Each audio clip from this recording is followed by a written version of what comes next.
The Senate report has sparked fresh calls for retribution by online jihadist groups and their supporters. Real torture is in hell, tweeted this man who appears to be fighting in Syria. Disbelievers, your turn soon. ISIS already claims to be using waterboarding on its Western captives. This propaganda video, narrated by British prisoner John Cantley, was released in October.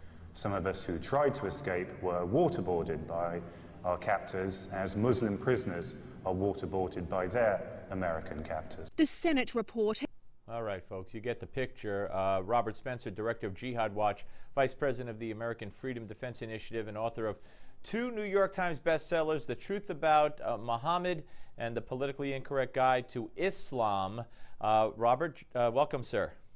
Great to be here, Steve. Thank you. Well, thank you. All right. I mean, you know, Dianne Feinstein was warned. She didn't care. Supposedly, even John Kerry, of all people, warned her and told her not to release this report. She did it, and now what are we seeing online as far as threats of retribution and recruiting? I guess recruiting attempts by jihadists. Well, Steve, it's only just beginning, and it's going to gather steam. I think we're going to be seeing references to this report by jihadis for months, if not years to come. And they will use it because Islamic Jihad recruitment rests largely upon grievances. They have to have grievances that they point to, because in Islamic theology, if you can establish that you were defending yourself against an attack by non-Muslims, then every Muslim in the world is obligated to join against the non-Muslims and fight with you. And this is, of course, not something that every Muslim is going to heed, but jihadis believe that they can maximize recruitment by portraying themselves as simply defenders against attacks by infidels. And this report, of course, plays right into their hands. I was just going to say, Dianne Feinstein handed them a gift-wrapped holiday gift.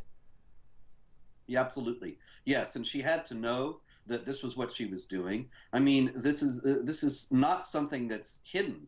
If you go back 10 years to Osama bin Laden justifying 9/11, he lists this long laundry list of grievances of supposed atrocities by America, by Israel, and so on. And Islamic Jihad literature is always full of this kind of thing. And so to release this, it had to have been basic knowledge in the State Department, which of course doesn't necessarily mean that anybody actually knew it, but it should have been basic knowledge in the State Department that this kind of thing would just be handing a weapon to jihadis who have already sworn to kill American civilians in as large numbers as possible. Right, and they're always going to do that, and they're always motivated to do that. As Dianne Feinstein, and I'm paraphrasing here what she said, you know, she said they're already going to kill us, they already want to kill us. True, but anytime you give them a shot of adrenaline, and when the media, I mean, what is this, 3 days later, 4 days later, and Brooke Baldwin's all over CNN constantly saying, and that's what led to the torture, as if this is true in the report, as if it's even torture if it were true in the report. I mean, and this is a gift, because this is worldwide.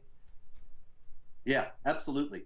And, you know, you have to wonder about the media. Is the media really interested in saving or preserving or defending the United States? Because they, too, have to know what is going to be the consequences of their trumpeting this and making more of it than what it is. And so here again, it raises questions about what the left and what the mainstream media is really all about. Are they interested in their own political advantage, or are they interested in genuine reporting and accuracy and truth? And it's obvious, really, in this episode in particular, that it's their own advantage is all they're about. All right, we got about a minute and a half. If Barack Obama puts sanctions on Israel, will that not be just another green light to terrorists, and Palestinian terrorists in particular, to say, you know, we're going to kill you? Because look, even the President of the United States thinks what you're doing is wrong.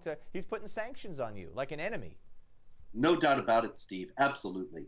The White House, in response to the Palestinian propaganda barrage, should be standing up for Israel and pointing out that Israel has more solicitude for civilian non-combatants than any other military in the world.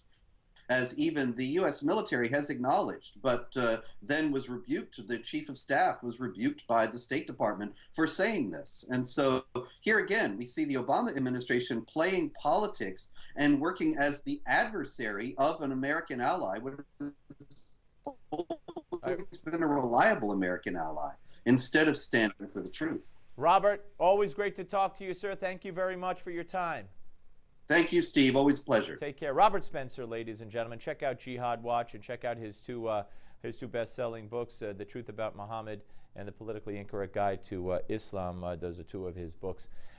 It's a real serious problem. Dianne Feinstein had to know what she was doing, as Robert said. And also, just wait till next year when the president puts sanctions on Israel, which I believe he will do.